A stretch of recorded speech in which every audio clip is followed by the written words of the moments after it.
The old lighthouse was a solitary figure against the dawn sky, its weathered walls and crumbling stonework a testament to the passage of time. As I approached, I couldn't shake the feeling that something was terribly wrong. The air was thick with an unnatural stillness, and the silence was deafening. I parked my truck and grabbed my gear, my senses on high alert. Whoever had sent the message had been vague, but I had learned to trust my instincts. They had never steered me wrong before. "Hello," I called out, my voice echoing off the stone walls. "I'm Jackson Grayson. Someone asked for my help." There was no response, only the eerie silence of the lighthouse. I took a deep breath and stepped inside, my flashlight cutting through the darkness. The interior was cold and damp, the air thick with the scent of salt and decay. As I made my way up the winding staircase, I couldn't shake the feeling that I was being watched. Every creak of the floorboards, every whisper of the wind sent a shiver down my spine. Finally, I reached the top of the lighthouse, stepping out onto the observation deck. The view was breathtaking, the ocean stretching out as far as the eye could see. But my attention was drawn to a figure standing at the edge of the deck, their back turned to me. "Who are you?" I called out, my hand hovering over my rifle. The figure turned, revealing the face of an elderly man, his eyes filled with a mixture of fear and desperation. "Mr. Grayson," he said, his voice trembling. "Thank you for coming." "Who are you?" I repeated, my suspicion growing. "My name is Ezekiel," the man replied. "I am the keeper of this lighthouse, and I fear something terrible is happening here." "What do you mean?" I asked, stepping closer. Ezekiel's eyes darted around the deck, as if he expected something to appear at any moment. "There is something in the water, Mr. Grayson, something that should not be. It has been calling to me, whispering in the night. I fear it seeks to destroy us all." I frowned, my mind racing. "What is it? Have you seen it?" Ezekiel shook his head, his hands trembling. "No, but I have felt its presence. It is an ancient evil, one that has been sleeping beneath the waves for centuries, and now it has awakened." I took a deep breath, my mind racing with possibilities. "All right, Ezekiel, I'll help you, but I need to know everything you can tell me about this thing." Ezekiel nodded, his eyes filled with gratitude. "Of course, follow me." He led me back down the staircase, his steps unsteady. As we reached the base of the lighthouse, he handed me an old, weathered journal. "This journal belonged to my great-grandfather," Ezekiel explained. "He was the lighthouse keeper here many years ago. He wrote about the creature, about its attempts to break free.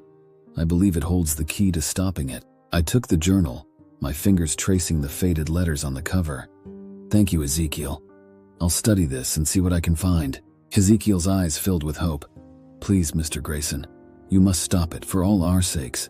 As I left the lighthouse, the weight of the journal in my hands, I couldn't help but feel a sense of urgency.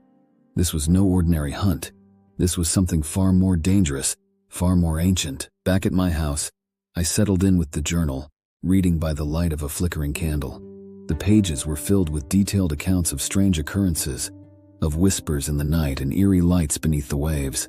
My great-grandfather had written of a creature called Leviathan, an ancient beast that had been imprisoned beneath the ocean by powerful magic.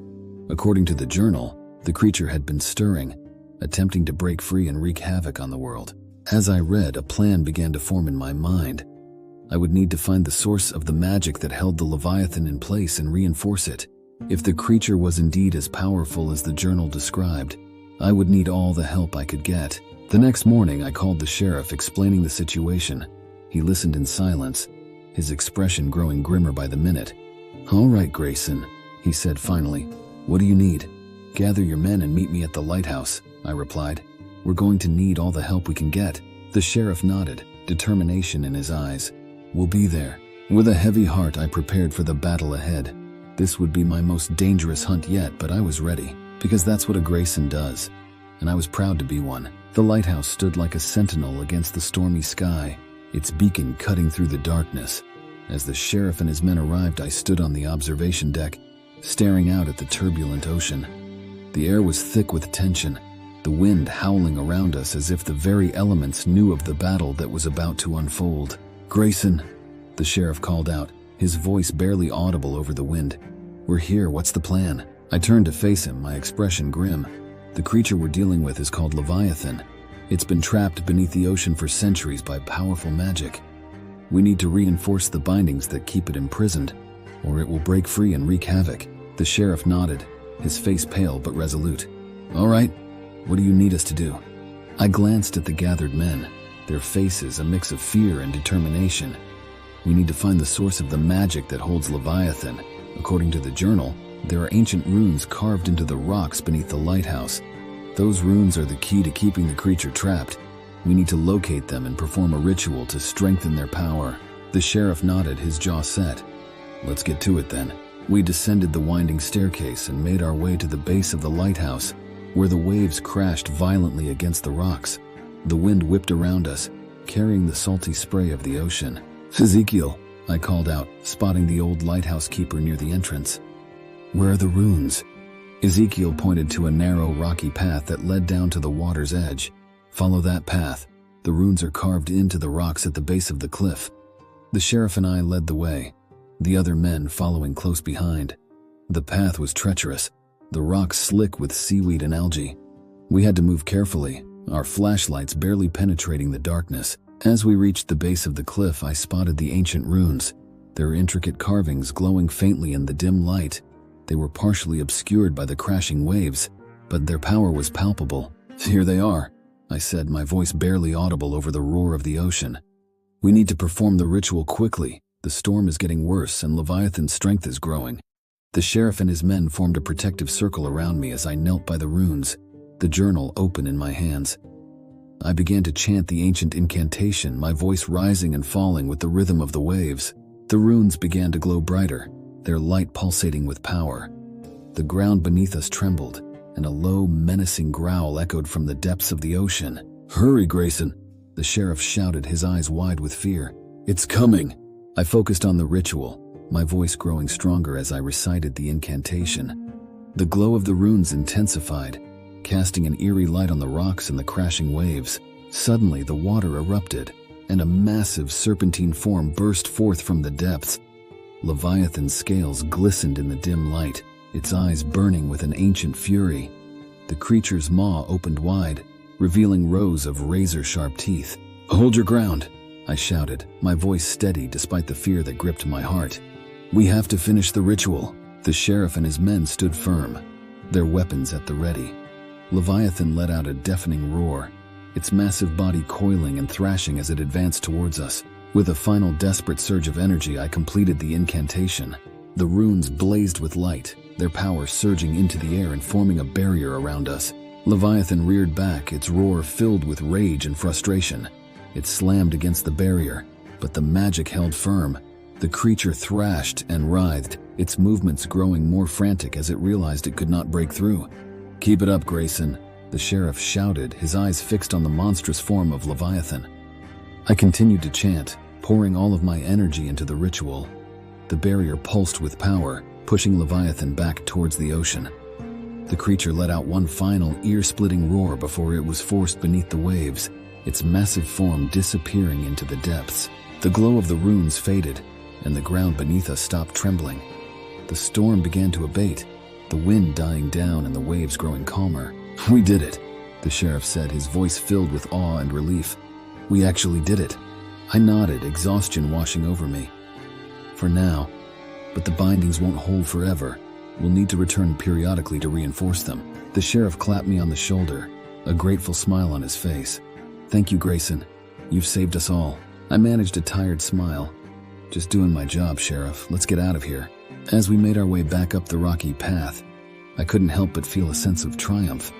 We had faced incredible odds and emerged victorious, but I knew this was just one battle in a much larger war. Back at the lighthouse, Ezekiel was waiting for us, his eyes filled with gratitude. Thank you, Mr. Grayson. I don't know how we can ever repay you. I shook my head. No need for thanks, just doing what I was born to do. Ezekiel nodded, his expression somber. Take care, Mr. Grayson, and may the gods watch over you. As I drove back to town, the sun rising over the horizon, I couldn't help but feel a sense of satisfaction. Another monster defeated, another life saved, but I knew there were still many more challenges ahead. When I finally reached my house, I collapsed onto the couch, the weight of the night's events finally catching up with me. As I drifted off to sleep, my mind was filled with images of Leviathan and the glowing runes. I knew there would be more hunts, more monsters to face, but I was ready. because that's what a Grayson does, and I was proud to be one. I awoke to the sound of my phone buzzing on the nightstand. Groaning, I reached over and picked it up, squinting at the screen. It was a message from an unknown number. "Mr. Grayson, we need your help, urgently. Meet us at the old church on the hill, come alone." With a weary sigh, I got dressed and grabbed my gear, ready for whatever awaited me at the old church. It seemed my work was never done. As I drove out of town, the sun setting behind me, I couldn't help but feel a sense of anticipation. This was another hunt, another mystery to solve. This was what I lived for, what I was born to do. Whatever awaited me at the old church, I was ready to face it head on because I was Jackson Grayson, the best monster hunter on this side of the Rockies, and I wasn't going to let anything stand in my way. The old church on the hill was a foreboding sight against the darkening sky. Its tall Gothic spires reached toward the heavens, casting long shadows over the surrounding graves. The building looked like it had seen better days. The stone walls were cracked and weathered, and the large wooden doors hung slightly ajar. I parked my truck at the bottom of the hill and grabbed my gear, my senses on high alert. The message had been vague, but I knew better than to take anything for granted. As I approached the church, I noticed a flickering light coming from within, casting eerie shadows through the stained glass windows. Pushing the heavy doors open, I stepped inside. The church's interior was cold and dark, the only light coming from a series of candles arranged in a haphazard circle on the floor. Standing in the circle's center was a figure dressed in a long hooded cloak. "Mr. Grayson," the figure said, their voice echoing off the stone walls. "Thank you for coming." I kept my rifle trained on them, my finger hovering over the trigger. "Who are you? What do you want?" The figure pulled back their hood, revealing the face of a middle-aged woman with sharp features and piercing blue eyes. "My name is Lydia," she said. "I'm a member of an ancient order tasked with protecting humanity from the supernatural. We need your help." I frowned, my curiosity piqued. "An ancient order? Protecting humanity? Why haven't I heard of you before?" Lydia's eyes narrowed. "We work in the shadows, Mr. Grayson, much like you. We have been watching you for some time, and we believe you are the key to stopping a great evil that is about to be unleashed." "And what evil is that?" I asked, lowering my rifle slightly. Lydia gestured to the candles at her feet. "A powerful demon is attempting to break free from its prison. If it succeeds, it will bring chaos and destruction to the world. We have been trying to keep it contained, but our magic is weakening. We need your help reinforcing the bindings and preventing the demon from escaping." I took a deep breath, my mind racing. "All right, what do I need to do?" Lydia nodded, relief evident in her eyes. "Follow me, we need to perform the ritual in the catacombs beneath the church." She led me through a narrow passageway at the back of the church, down a set of winding stairs into the catacombs. The air grew colder and damper as we descended, and the walls were lined with ancient, crumbling tombs. The flickering light of Lydia's candle cast eerie shadows on the walls, adding to the sense of unease that hung in the air. We reached a large circular chamber deep within the catacombs. In the center of the chamber was a stone altar, covered in strange, ancient symbols. Surrounding the altar were several more members of Lydia's order, their faces hidden beneath dark hoods. "This is the place," Lydia said, her voice calm. "We need to perform the binding ritual here, using the symbols on the altar to channel our magic. But we will need your strength to complete the ritual." I nodded, stepping forward. "What do you need me to do?" Lydia handed me a small, ornate dagger. "You must draw your own blood and use it to trace the symbols on the altar. Your blood will act as a conduit, allowing us to channel our magic through you." I hesitated momentarily, then took the dagger and made a shallow cut on my palm. As the blood welled up, I began to trace the symbols on the altar, feeling a strange electric energy pulsing through my veins. As I completed the final symbol, Lydia and the other members of the order began to chant in a low, rhythmic voice. The symbols on the altar began to glow with an otherworldly light, and I could feel the power of the ritual building around us. The ground beneath us began to tremble, and a deep, guttural roar echoed through the chamber. I glanced around, my heart pounding in my chest, as the shadows on the walls seemed to come to life. "Stay focused," Lydia shouted, her voice barely audible over the roar. "We must complete the ritual." I took a deep breath, steadying myself as I traced the symbols with my blood. The glow of the altar grew brighter and the air crackled with energy. Suddenly, a dark, shadowy figure appeared at the edge of the chamber, its eyes burning with an intense, vicious light. The demon had arrived. "Protect the altar," Lydia commanded, her voice filled with urgency. "Do not let it disrupt the ritual." The order members formed a protective circle around the altar. their chants growing louder and more desperate. I raised my rifle, my eyes fixed on the demon as it advanced towards us. The demon let out a bone-chilling screech, its claws slashing through the air as it lunged at the nearest order member. I fired a shot, the bullet striking the demon and causing it to recoil with a roar of pain. But the demon was relentless. It continued to attack, its movements swift and deadly. I fired repeatedly, each shot finding its mark, but the demon seemed to shrug off the bullets as if they were nothing more than annoyances. "Grayson, we need more time," Lydia shouted, her eyes wide with fear. "Hold it off." I gritted my teeth, my mind racing as I tried to think of a way to stop the demon. Suddenly, I remembered the dagger in my hand. If my blood could strengthen the ritual, maybe it could also weaken the demon. With a desperate cry, I lunged at the demon, plunging the dagger into its chest. The demon uttered an ear-splitting roar, its body convulsing as the dagger's power surged through it. The order members continued their chants, the glow of the altar growing brighter and more intense. The demon thrashed and writhed, its movements becoming more frantic as the power of the ritual overwhelmed it. Finally, with a final agonized screech, the demon collapsed to the ground, its body disintegrating into a dark, swirling smoke cloud.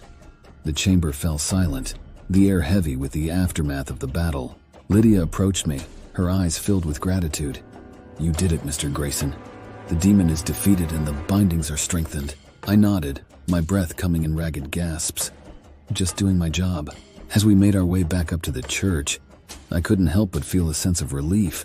Another monster defeated, another threat neutralized. But I knew there would always be more challenges ahead.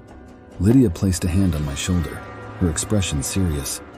"The world is full of darkness, Mr. Grayson, but some of us fight to keep that darkness at bay.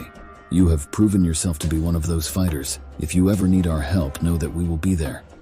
I nodded, grateful for the support. "Thank you, Lydia.